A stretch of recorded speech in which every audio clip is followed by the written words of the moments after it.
The stabilization period may last a century or more, but it's sometimes as brief as 50 years. After the foundation period and the expansion period, a characteristic of the stabilization period is a feeling of success. And that pervades the community during the stabilization stage. That becomes pervasive, the feeling of success. And with the feeling of success, there's a tendency to rest on one's laurels. Members experience a high degree of personal satisfaction from simply being in the community. Kind of prestigious, if you will. The prevailing image of religious life is clear and accepted. The community is accomplishing its purpose, and this purpose is self-evident. So everything is transparent. A word that's frequently used today. It's clear as crystal. The need to improve is not seen as a need to change things, but simply to do better what is already being done. To do better what is already being done. Gradually, more and more community members assume that religious life has always been the way it is now, and that will always remain so in the future. A kind of a complacency, or being in a rut. Little need is felt to elaborate the understanding of the founding vision, or to penetrate into it more deeply. No one is left in the community who knew the founding person or the first generation members personally, maybe even the second generation members personally. Memory of the founding events take on the cast of past history that is separated from the present moment. Formation of new members emphasizes their conformity to the standard patterns of external behavior. Conformity to standard patterns of external behavior that are seen as the best means of cultivating interior commitment. The kinds of crises that crop up during this stabilization period are linked to the other characteristics of this period. The crisis of activism occurs, always being active. Members become so absorbed in work that they lose sight of its spiritual and apostolic underpinnings. They allow the satisfaction of accomplishment to displace a centeredness in Christ. There's a loss of intensity of vision and commitment among the members, now that the community has become so highly institutionalized. The crisis of adaptation occurs when, in the midst of success, the community is seldom open to adaptation. And that's a very great danger. Any changes that have to be made are fraught with difficulty, and even the most legitimate changes are rejected. We want the status quo. And so we move now to the breakdown period. We've seen the foundation period, the expansion period, the stabilization period, which stabilization isn't always good because it can lead to breakdown. And that's the next period in the development of religious life. Eventually, the seeming changelessness of the stabilization period starts to give way. The community then enters the breakdown period. The breakdown may be gradual and last a half a century or more, or it may be rapid and run its course in a few decades. What happens is a dismantling of the institutional structures and belief systems that arose in the expansion period and served the community so well during the stabilization period. This collective decline gives rise in turn to stress and doubt in the individual members. Levels of individual stress increase slowly at the beginning, but then rise rapidly as doubt spreads to more and more levels of the community's social structure. To handle the growing problems, standard remedies are tried. It seems that all that's needed is to get back to doing well what has always been done well, and to renew commitment to the community's mission. But the usual problem-solving techniques become increasingly ineffective. A sense of crisis grows as community authority and decision-making structures become confused. The community's belief system begins to appear archaic. The founding experience, which had been internalized by the community's earlier generations, is no longer felt by its members. As the community loses its sense of identity and its sense of purpose, service to the church becomes haphazard and lacks direction. Moral norms in the community are relaxed, and some members perhaps distract themselves with activities unbecoming religious.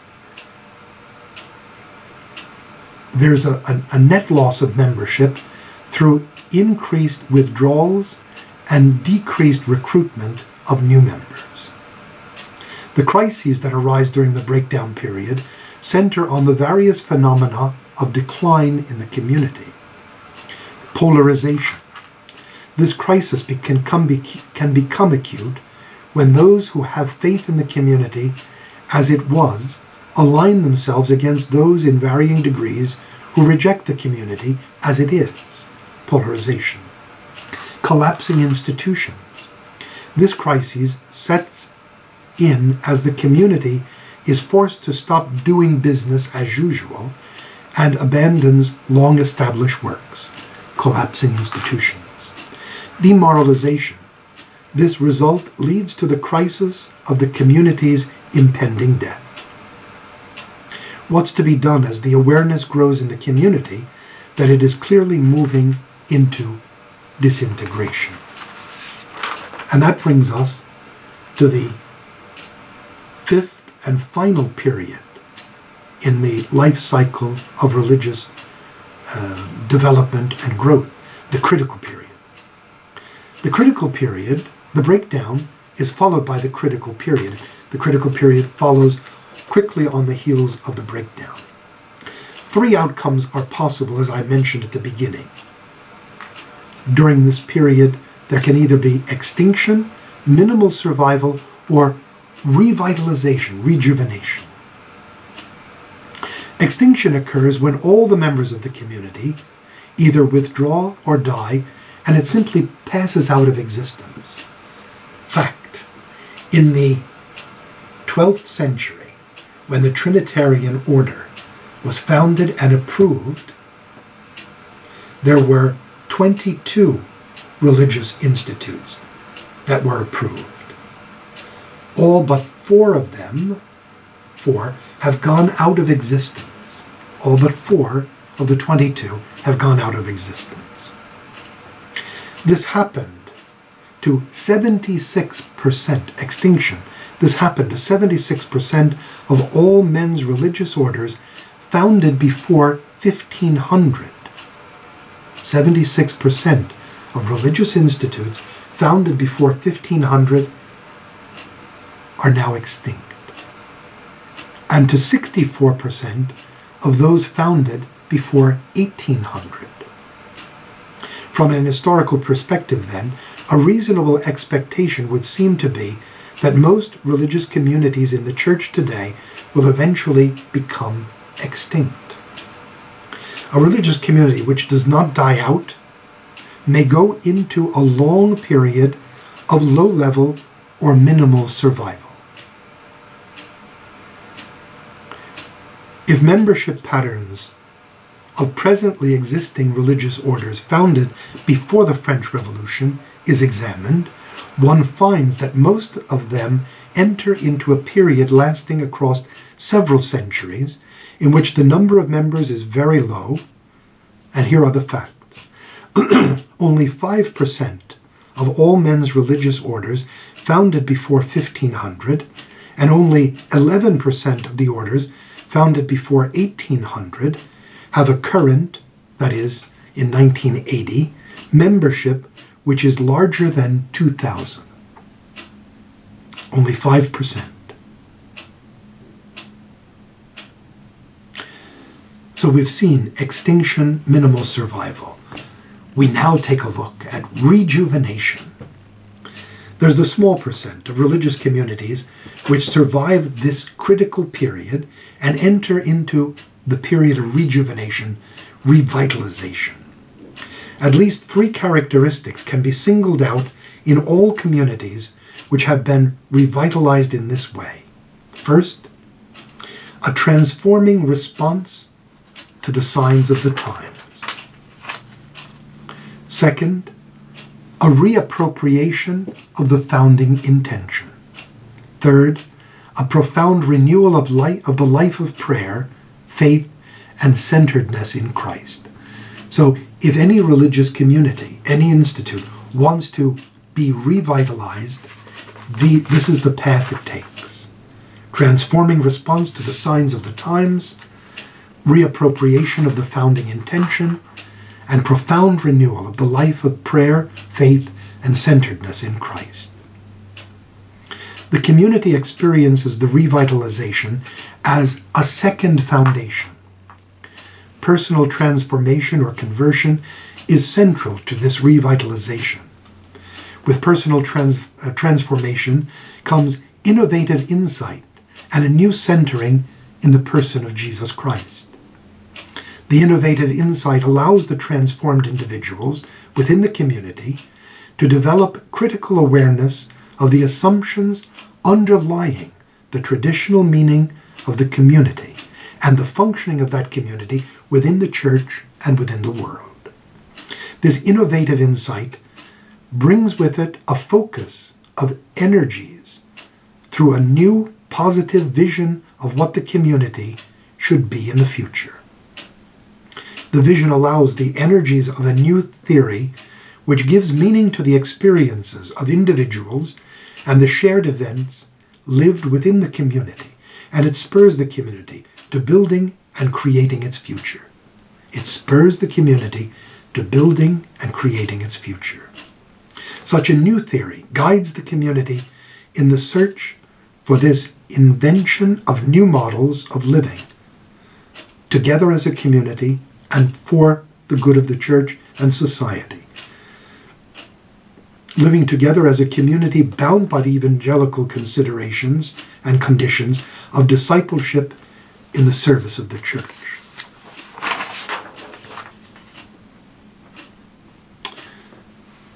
And so those are the 5 stages of the life cycle of any religious order, congregation, society, institute that I wanted to share with you in this second class.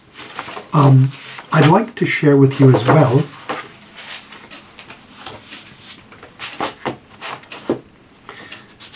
the immediate background and religious life background for the foundation of the Trinitarian order.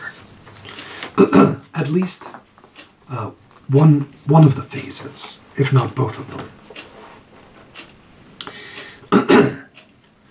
The immediate background of religious life for the founding of the Trinitarian order covers almost a century and a quarter, the period from 1050 to 1170. This period may be divided into 2 phases. The first phase, from 1050 to about 1130, that is, to the end of the Gregorian reform, the reform of Pope Gregory, and the second period from 1140, only a 30-year period, from 1140 to 1170, the consolidation of church law or canon law. It was a time of recommitment to the vita apostolica. A precise definition of vita apostolica, we can simply translate it apostolic life, but what does that mean? A precise definition of vita apostolica is difficult to formulate because it means many things to many people. The dynamism of the vita apostolica is clear. To return to a purer, more integral way of life after the example of the Desert Fathers that we saw earlier, the early Jerusalem community, and tracing it back to Jesus Christ himself. Let's take a look at the first period, or the first phase, of the immediate religious life background for the foundation of the Trinitarians, from the year 1050 to around the year 1130. The flaw in the overall picture of Western religious life, monasticism, was the wealth of many religious houses. Although possessing nothing in his own name, the individual religious was by no means economically insecure because of the wealth of his community. Even the monastic reform of Cluny in the 10th century, remember, as I mentioned earlier, Cluny was founded in the year 910. Even the monastic reform of Cluny could not escape the enriching consequences of the feudal system with which it was bound up. A very significant reaction and a living contradiction to the wealthy monastic institutions came from men who took up a poor and austere way of life as solitaries, living a kind of a hermetical life.